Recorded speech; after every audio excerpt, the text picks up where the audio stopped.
Yan, so good morning mga farmers. Welcome back to my channel, Search the Farmer, ang gurong magsasaka ng Sibungas, Cebu, Philippines.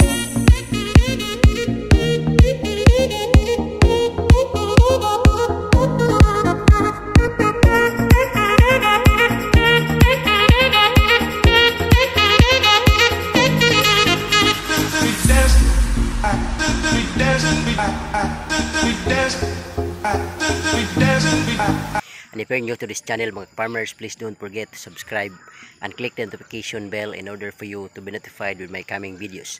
Thank you and enjoy this vlog.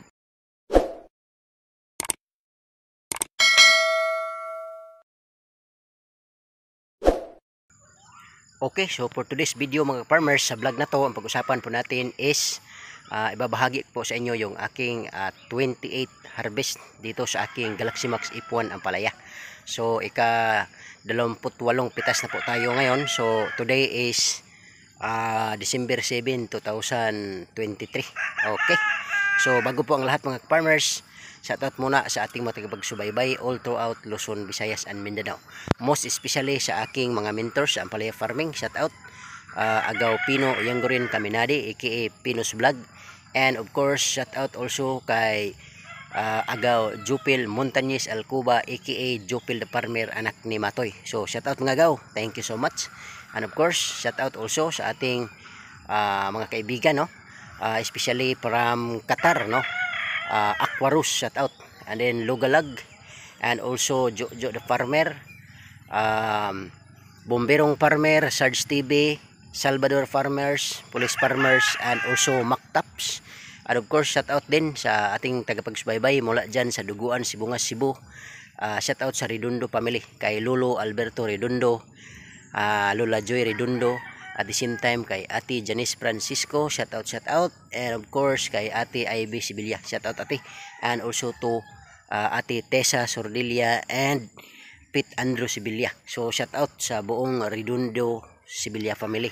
And of course shoutout also sa ating mga kaibigan dyan sa Duguan, Sibunga pa rin, si Fernandez family, kay Ma'am Janet Fernandez, Karel Fernandez, and also kay Kubi Fernandez. So shoutout. At the same time, hindi ko makalimutan, shoutout Boss Ayan Vlogs ng Kagay, Sibunga, Cebu, and also Boss Wilson TV. Okay, so tara na mga farmers.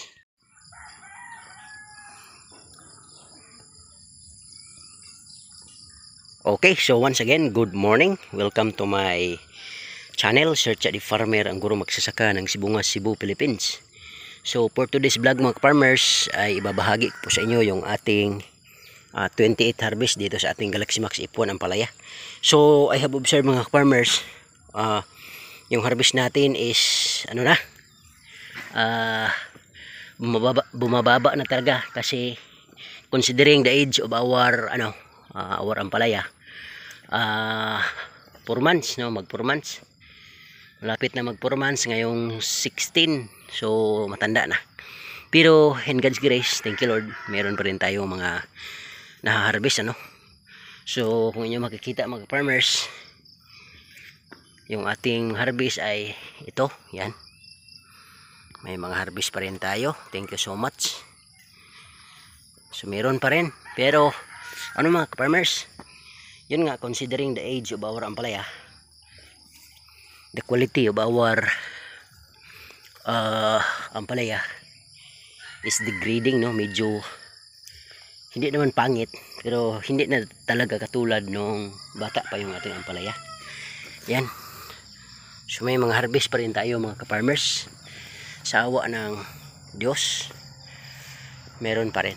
So not zero, kasi meron pa rin binibigay yung ating Ampalaya. Okay, so yan, third plot yan, talagang ano na matanda na talaga yung Ampalaya, kaya ganon. Dito pa konti na lang, tapos may iba mga mga reject, pero may mga bunga pa rin mga farmers.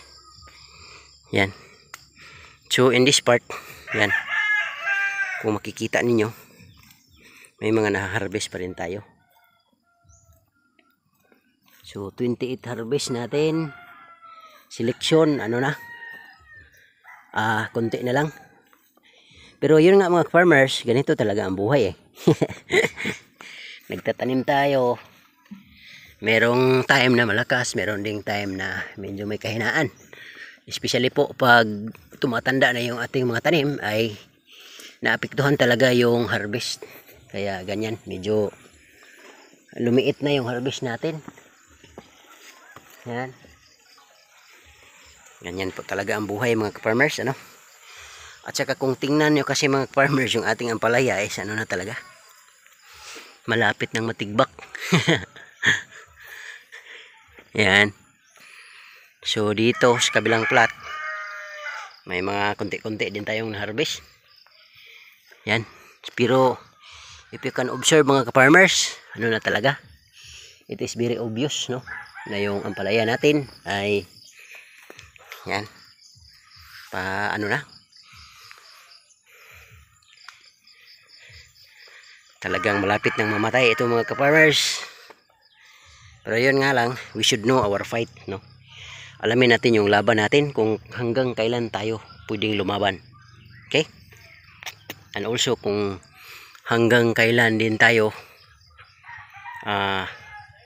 pwede nang mag-give up, no? And of course, when we are going to give up na, we have to move on. Yun po ang mga steps natin na susundin para maipatuloy yung ating yung farming journey. Okay? Kasi mga farmers gugustuhin man o hindi, ay ganun talaga. Yung mga tanim natin is magdi-degrade at mamamatay talaga. Ganyan. So, wala na. Malapit na talaga to. Kaya naman, inano natin mga farmers, yung ating mga farmers, second area natin is we are working out, no? By next week, magpapaararo tayo para makapagtanim tayo by end of December or first week of January. Okay? So, ganyan. Na-harvest ng aking pamangkin ngayon mga farmers. Nahakot yung mga na-harvest natin. Yan. Okay. So, tingnan na lang po natin yung mga masilik natin mga farmers mamaya. Kasi hakutin namin.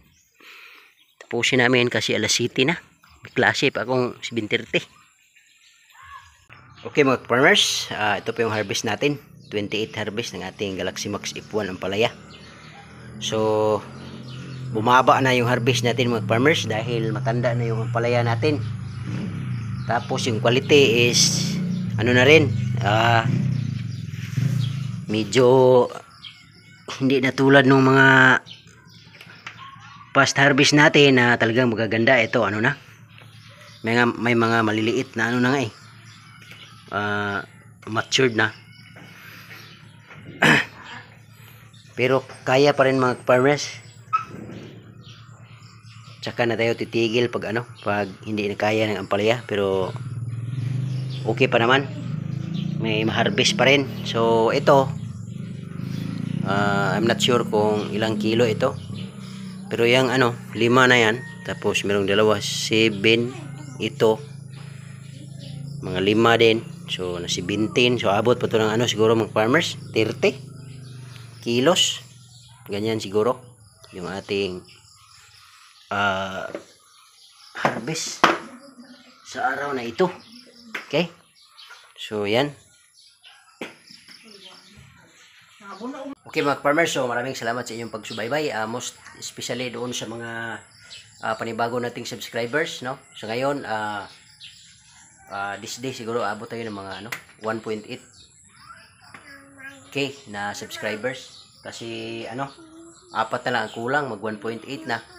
So hopefully this day ay madagdagan para mas lumaki yung bahay natin. Kaya maraming salamat. Shout out ulit kay Aquaros ng Qatar. So salamat sir. And also kay Lugalag. Thank you. Ingat kayo lagi dyan sa inyong trabaho.